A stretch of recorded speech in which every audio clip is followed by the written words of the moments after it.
Hello, people, and welcome to the grand stage of JK's and Friends Unscripted Podcast, the podcast where the beginning is just a glimpse and the ending is a mystery unwritten. Here, we steer into the heart of discovery, navigating through a sea of insights, the thrill of surprises, and the authenticity of real-life sagas shared by our distinguished guests. Every episode is a voyage, and you're an essential part of this expedition. Our guest today is Norman Same, Director at EQ8 Accountants Pty Ltd from Melbourne, Australia. Good morning, Norman. How are you?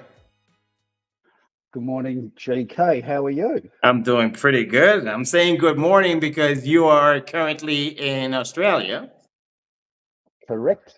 6 minutes past 8 a.m. and I know it's not that time where you are. No, for me it's 5 p.m. PM yesterday. So let me tell you how yesterday went. Yes, I want to hear that. Yeah, it was a good day. It was a good day. It was a good day. So it was a good day for me too. The reason why you're on JK's and Friends podcast is because our journey crossed in a funny way. We've met on an airplane. We were sitting next to one another in business class, flying from, I think, Berlin to London. Was it correct? Correct. Yes, Berlin to London. Berlin to London, and then we sparked a conversation, and we hit it up pretty good, and we kept in touch. And then we had a call 2-3 days ago, and I was like, you know what, Norman, get on my podcast. I would love the world to hear our conversations. And so let me get started. So I have this first question all the time. Who is Norman? Who is Norman? Just a guy in Melbourne, Australia, who fell into accounting. Wasn't my preferred choice way back then. I wanted to be a physiotherapist, but missed out by 1 mark.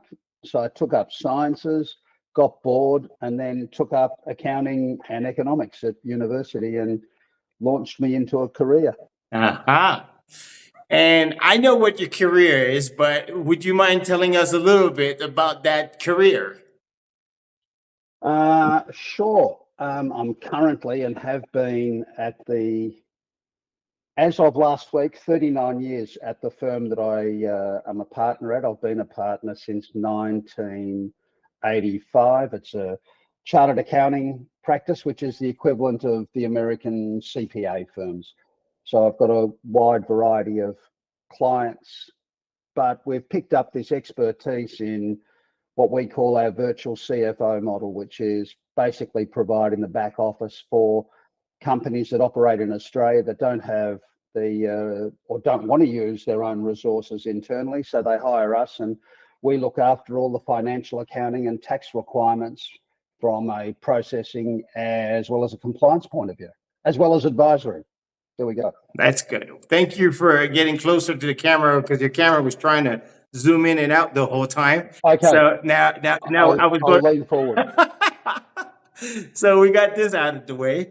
So I love the virtual CFO because it seems that virtual is a fashionable word, that is key to all the startups. But it seems that you've started that model in what, some 40 years ago?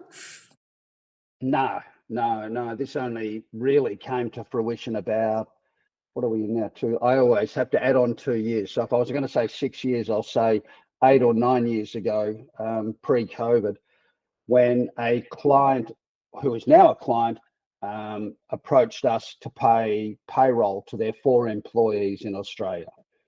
And I said to them, we're not a payroll service. They didn't realize that we weren't a payroll service. So just before the end of the call, I said to them, is there anything else I can do for you? And the CFO in Silicon Valley said to me, what else would a payroll service company do? And I said, I'm not. We're a chartered accounting firm, went through what we do. And he goes, I'm going to send you a list of things that we need done. Just let me know what you can do. And it was from company incorporation, all the tax compliance registrations. And then they said, if you can run NetSuite accounting software, that'd be great. And I said, we know that NetSuite's accounting software, haven't had a lot of experience in it. They taught us. So now basically we were doing all their creditors, debtors were done, and accounts receivable, invoicing was done in Silicon Valley, but we did basically everything else. And that started us on a journey that we now provide for multiple companies around the world and in Australia, providing this, what we call back office support, the virtual CFO. Mm-hmm. So we do a CFO role for all these companies, but based in our office in Melbourne. Wow. And how many countries are you operating or servicing different companies? Give or take.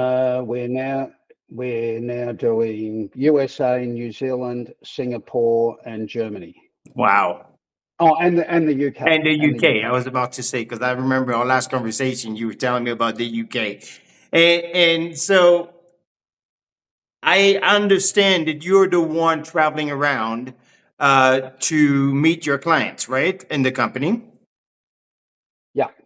So, like, right off the bat, it doesn't sound like, you have a super stressy work-life balance life, but then,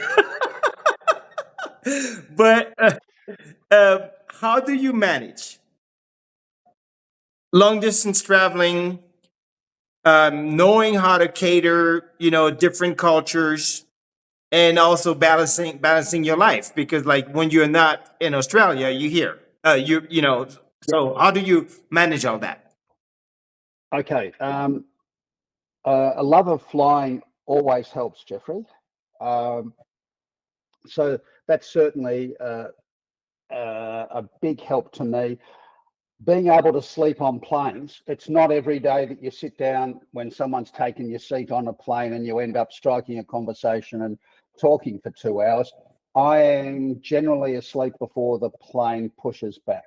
I don't know what it is, if it's the lack of oxygen, but I can fall asleep on a plane. So on the long haul flights from Australia to the UK, the last time I flew, there's a direct flight now, Perth in Western Australia to London. It's 18 hours. I slept 10. Wow. Makes it easy to get off the other end relatively refreshed. It helps if you're in a business class seat with a lie flat bed, that's for sure. It goes without saying. So, and I've got used to, look, we joked about it before with the time differences.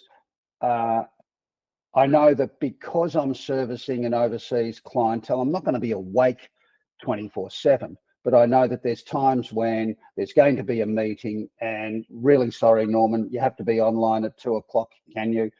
And you do. So then you go back to sleep and, I broken sleep, I get used to that.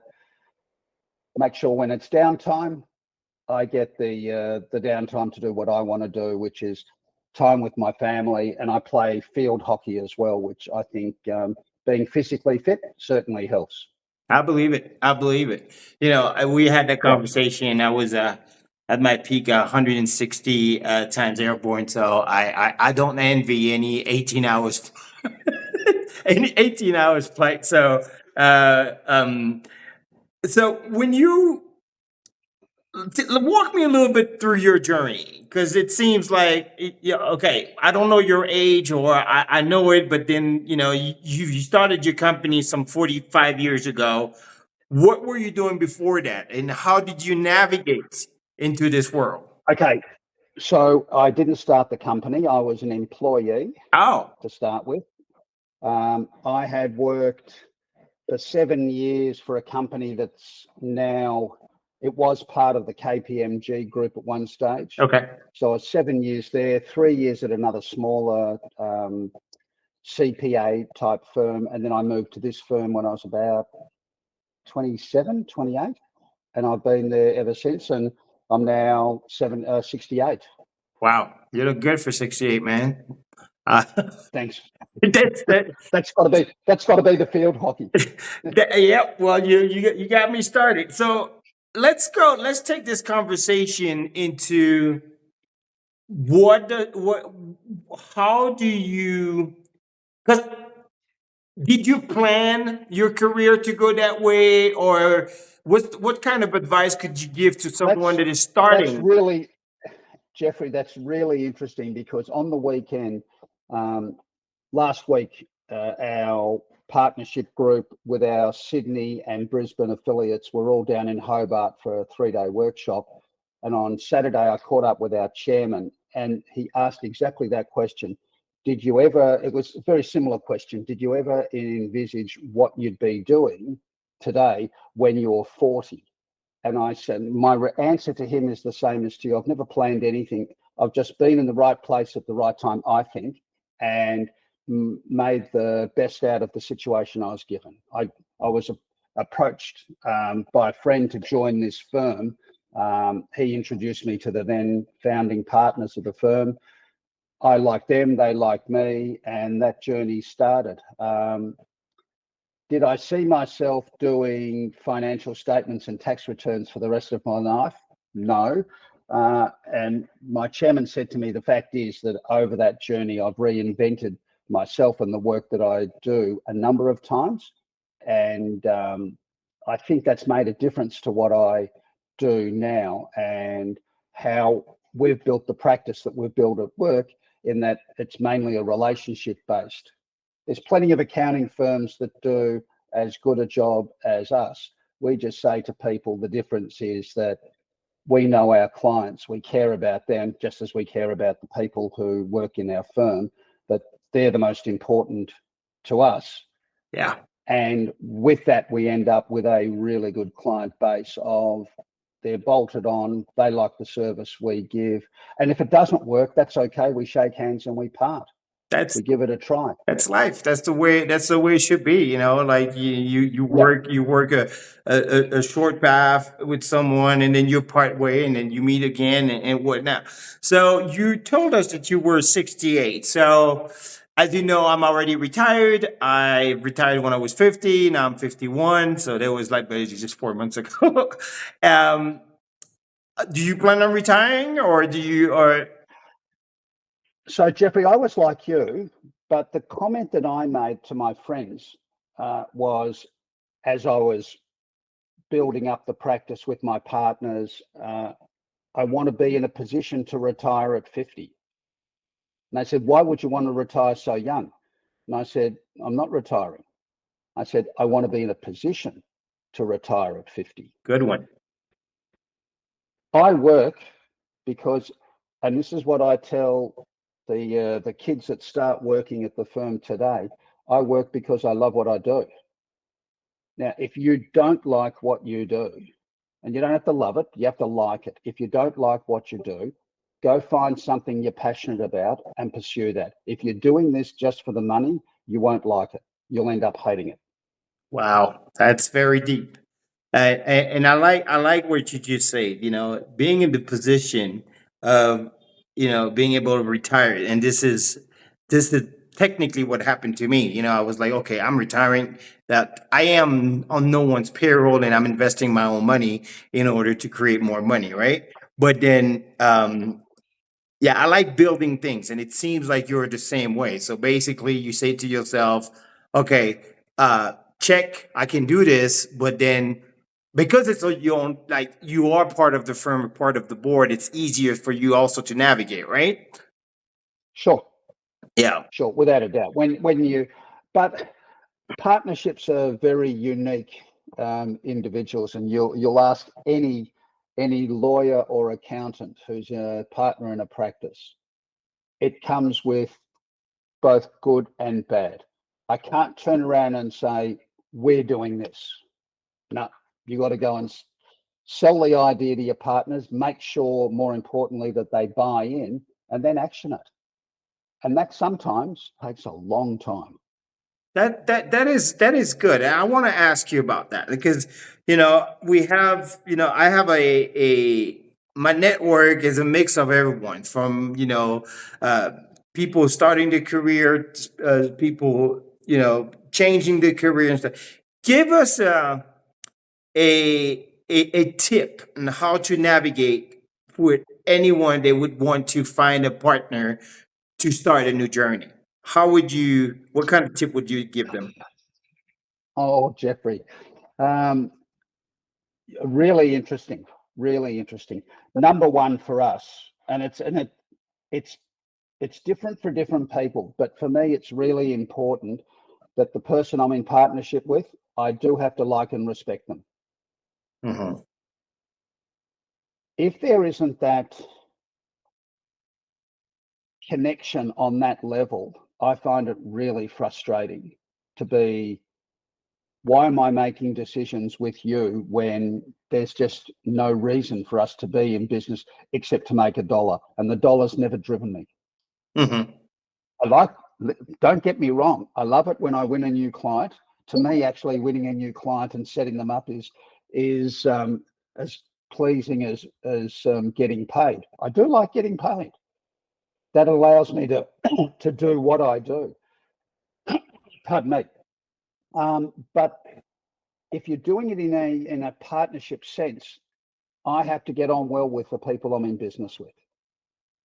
It gets back to, it's why I like what I do.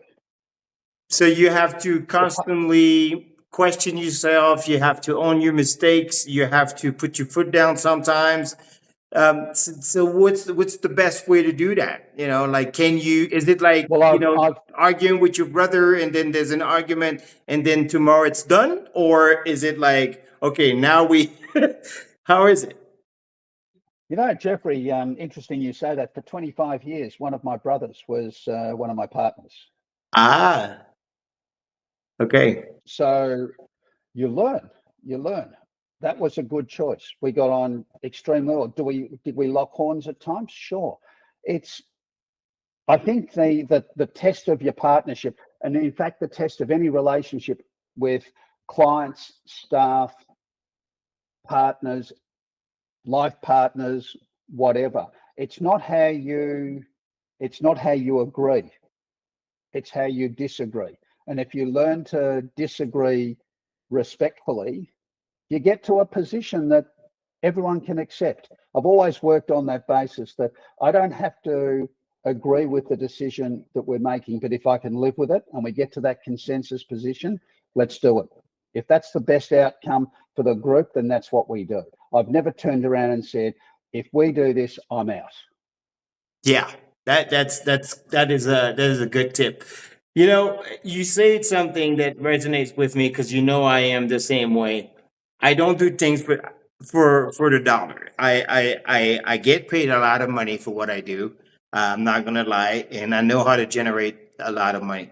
But greed is something that is my biggest turnoff. When I see and smell greed, I'm turned off right away. How is it with you? Because obviously, being in the CFO world, you're around money all the time. Uh, what's your relationship to I money? My relationship to money, it allows me the lifestyle that I pursue. I'm never going to be a multi-millionaire. I accept that some of my clients are, and I help them. I always remember we had as our tagline for years, building wealth and lifestyle together. That was as a result of a workshop we did with our staff. It was a offsite in the country, lovely environment, and that's what the staff came up with, building wealth and lifestyle together. And one of my biggest clients turned around to me and said, I get it now, Norman. I build the wealth and you have the lifestyle. And I said, Rick, if that works for you, it works for me. That is good. I want to dig a little bit on with the relationship with money. I spend my day and I have 4 hours per day. I have calls with people in the morning. And I've realized that many have a difficult relationship with money. Some people want to make money, but then they don't Yep. know how. Some people chase money and they believe that flashing it's also the way to do it. And then you have, people in sales, for instance, who believe that money makes you have to be cocky in order to display that you have money. What is, since you're dealing with, finance, if you could give me an explanation or make an explanation / tip, what is the best way to go about money? No, I got nothing. What's the best way to make money? I think it gets back to what I said before, quite seriously, Jeffrey. If you don't like what you do, why are you doing it? Mm-hmm. Now, if I can do something that I love and that produces a good income, which allows me to gather wealth that provides for my family and myself, great. Yeah. I've always said, if I made a business decision that cost me everything, what would I do? I'd go online and I'd go and look for a job as a bookkeeper and I'd start again. Beautiful. Is it nice to fly first class? Biggest mistake I ever made was when I got upgraded to first class. That gave me a taste. Sure, I'd like to be there every time. Does it make sense to be? No. Yeah. Could I travel economy every time? Sure, I'd probably get a sore back, but hey, I'd live with it if I had to. So I just adjust my level of, the difference between wants and needs. Tell me. I need to have food. I want to eat at the most expensive restaurants because they're good. Yeah. And I'm not gonna agree that the most expensive restaurants are good, especially nowadays. People believe that the price tag defines the quality, and I don't believe that. I'm very down earth and humble. I like simple things. I like comfort. Yes, I like sleeping at the Ritz-Carlton. I like traveling, business class and stuff like that. But I like this relationship with money. Money is just a tool for me, and it helps me. Well, Jeffrey, that actually, sorry to interrupt you, but that actually leads to where we are with the practice now and what we now do. We don't keep timesheets anymore. We don't sell time. We negotiate with the client beforehand and we pick a price that's based on the value that they receive from us. Wow. And they pick that price. When you go and buy a meal, if the chef comes out and says, and this is our special, it's $500, and you go, it's a piece of hamburger meat. Yeah. You're not getting value. Why would you do it? Yeah. So you have to see it as, well, I'm getting value. There's a reason why it's 500. If he can tell me why it's worth 500, I might give it a go this once. Me, I'd probably go, you're kidding, aren't you? It's a piece of hamburger mince. I love it. That is awesome, and it resumes pretty much what I wanted to say. I'm gonna ask you this one question. If you could go back, and this is our last question, actually. If you could go back to younger Norman, any age, what advice would you give him about life?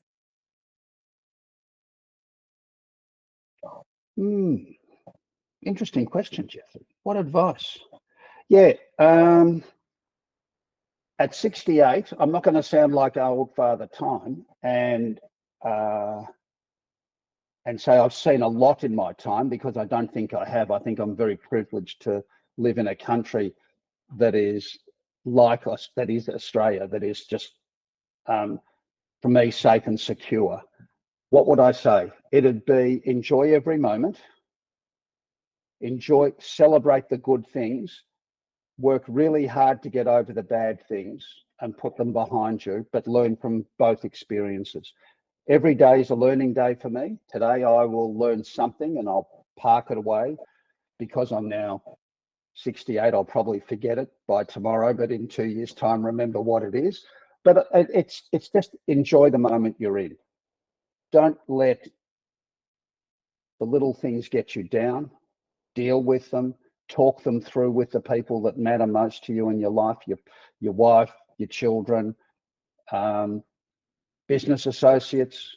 Don't leave anything on the table. Resolve those issues. Live in the moment. I love it. Tomorrow you could get hit by a bus, Jeffrey. What happens then? Exactly. And you know what? If you obviously, I had the podcast in multiple language, in French and in English and German, and everyone is saying the same thing, no matter the age that they are.